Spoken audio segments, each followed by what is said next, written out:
Hello, everyone. This is Bogie with the Young Gifted and Black Entrepreneur Awards. I'm here with one of our 2016 honorees, William Dubose. How are you doing today? Hey, I'm doing fine. We are on one of your construction sites right now. Just let the Yes, people know, what do you do? I do architecture and interiors, mainly residential, some commercial, some entertainment, and some retail. Okay, you are getting the Strategic Vision Award this year. How does it feel? I'm ecstatic. I'm very excited about it, but at the same time, and moreover, I'm humbled. I'm humbled by it, and lets me know that I have a lot to do. Okay. You're originally from Chicago. Let everyone know, how was it growing up in Chicago?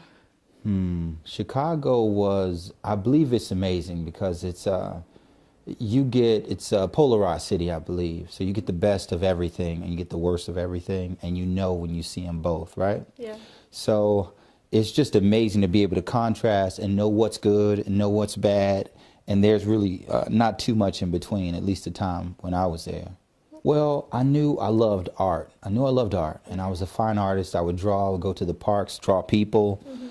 We had the great taste of Chicago, where I would go and draw folks downtown. I would do that, and I also loved architecture too. So I would go visit the great work of Frank Lloyd Wright, and I also go visit people in the projects who were, that was a totally different type of housing too. Yeah. So, the high end and the low end. Okay, so you went to school for art, and then how did you progress into Well, architecture? let me tell you, it's a long story, but short. Let me make a short story, a long story long. Okay. I went to undergrad at University of Michigan. I went to grad at University of Michigan. Okay.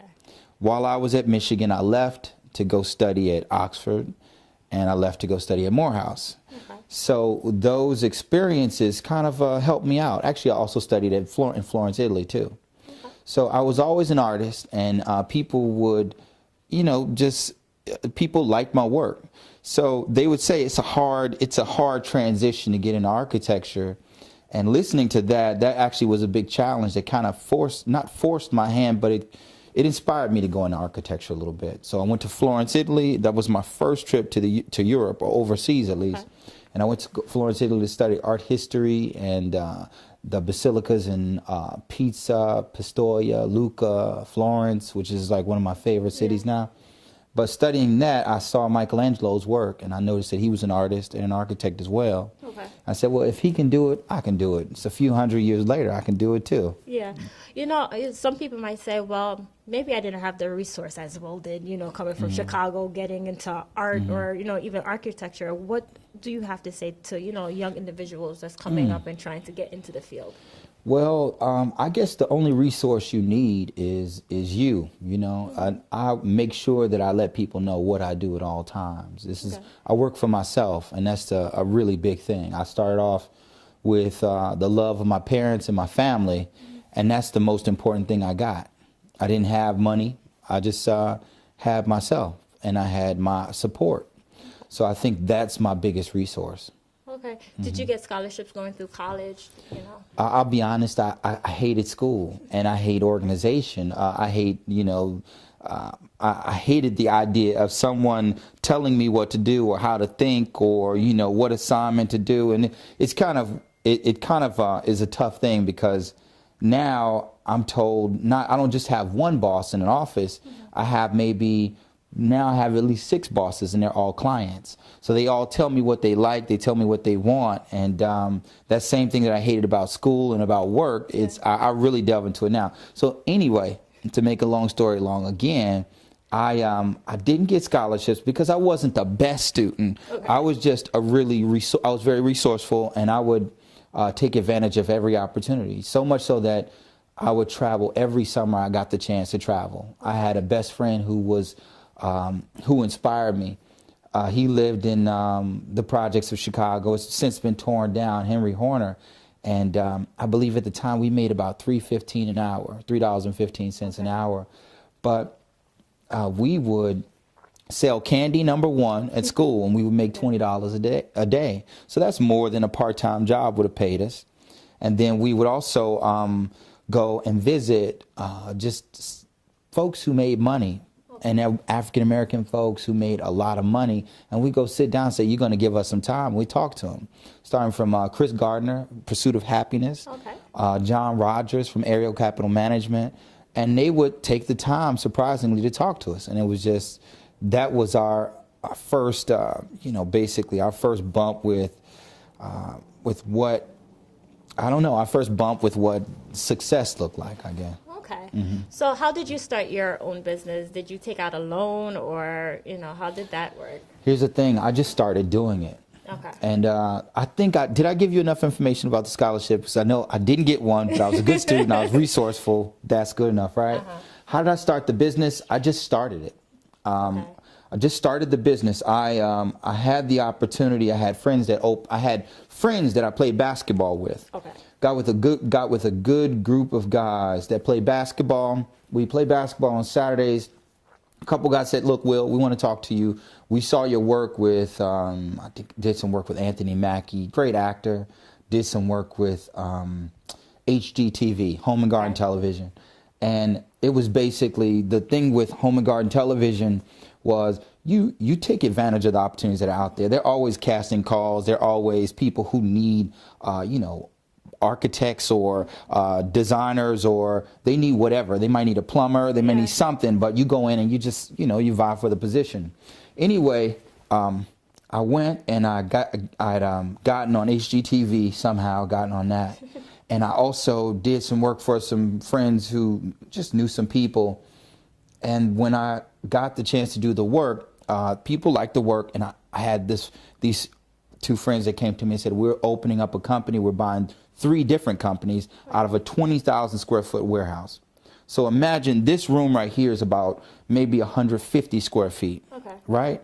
So imagine this room into 20,000 square feet. 150 turned into, so it was an amazing space, 30 offices, a big cafeteria. So that was the start right there. And then from there, it went from job to job to job. And since then, I've done at least maybe 254 projects and counting. Currently, I have about, just this month, I laid out possibly about 127 AT&T stores. Oh, wow. Laid them out, 127 in 1 month. Okay. So, what kind of architecture do you do? Do you do interior, exterior? Do you do the design? Do you do, what exactly? Well, a really good business person told me to say, I do everything you need to do. Everything you need, I got it. Okay? Because I've made the mistake of saying no before. Now, within my field of work, I guess, is interior architecture. I love that the most. I love it. I also am looking forward to get more experience with the ground up construction. I'm starting a project soon in Williamsburg, working on a restaurateur's home in Williamsburg, and that's going to be nice. It's starting from a garage. It's a 1-story garage, and we're going up about 2 floors. Well, we're going up 2 floors, 2 floors with an overhang of a deck of about I don't even know, I need to go into square feet, but we're going into a good size home, about the size of this, and half of it is an outdoor deck that transforms or transcends into a home. It goes into a living area, kitchen area. It's going to be beautiful. I'm getting excited about it already. So how do you stay current? Because, a lot of buildings nowadays are having glass. It's all glass. It's not like, the typical Williamsburg houses and stuff like that. So how do you stay current? Well, most of all, I think it's to stay alive. You keep working. You keep working because, look, I may not be the same old 21-year-old I was last year, because I'm 22 now, of course.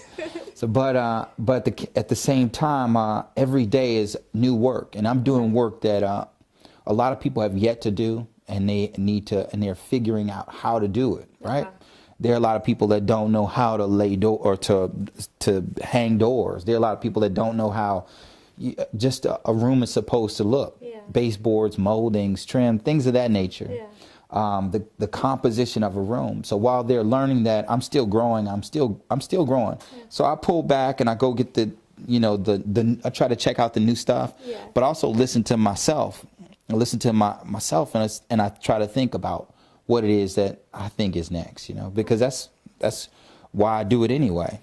Do you ever get any crazy requests like, "Oh, I just want a hidden door," or I want like glass stairs or something like that? I do. But when we talk about budget, now I've yet to meet that, the Fountainhead client. I don't know if you're familiar with the book, The Fountainhead. I've yet to meet the Fountainhead client where, that person just can do anything, has no budget at all. Yeah.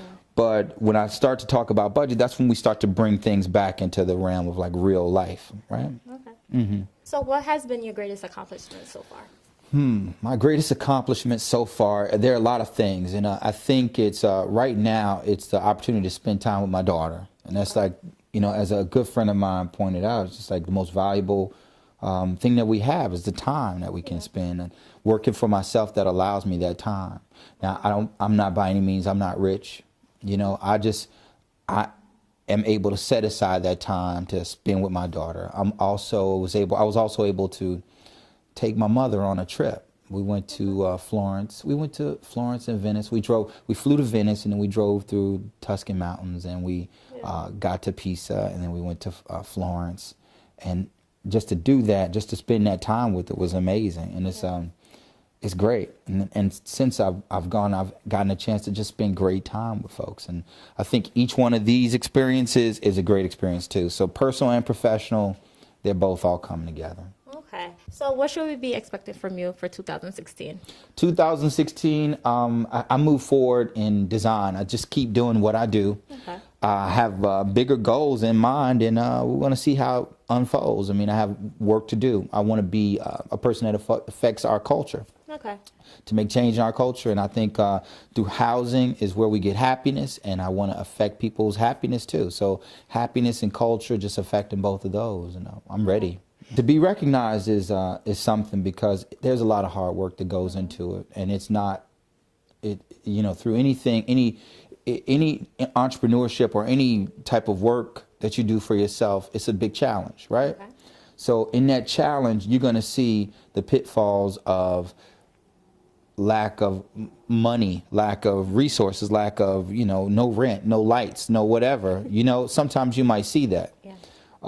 And you're going to have doubt, and you're going to find a way not to do things. Some people call it failure, So I think it means that I can keep going through a lot of that stuff just because I have the support of a group of people like YGB, the YGB Awards Committee, or the YGB Group. Okay. I just want to say it correctly, because I really appreciate what they're doing.